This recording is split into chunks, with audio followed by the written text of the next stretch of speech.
రాజన్న సిరిసిల్ల జిల్లా గంభీరావుపేట మండల పరిస్థితి ఏ విధంగా ఉందంటే మరి ఇక్కడ మెరుగైన వైద్యం ప్రజలకు అందని ద్రాక్షగా తయారైంది. సరే, ఒక అనారోగ్యం అయిందని హాస్పిటల్ వెళ్తే డైరెక్ట్గా మీరు సిరిసిల్లకు వెళ్ళండి, సిరిసిల్లలో వైద్యం జరుగుతుంది, సిరిసిల్లకు రెఫర్ చేయడం. ఒక్క రోగి హాస్పిటల్ వెళ్తే డైరెక్ట్గా అక్కడ వైద్యం చేయకుండా డైరెక్ట్గా సిరిసిల్లకు రెఫర్ చేస్తున్నారు. సిరిసిల్లకు పోయిన తర్వాత మళ్ళీ ఎక్కడికి పంపిస్తున్నాడో తెలుస్తలే.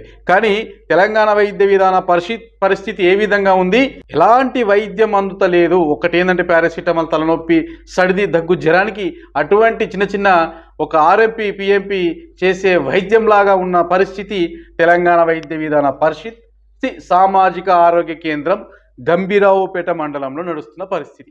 మరి ఇంతగానం ప్రతిరోజు కూడా పోస్టులు, ప్రతిరోజు కూడా ఏదో ఒక రకంగా వార్తను ప్రచారం చేస్తున్నా కానీ చూసి చూడనట్టు వదిలేస్తున్నా అధికారులు పట్టింపలేదు.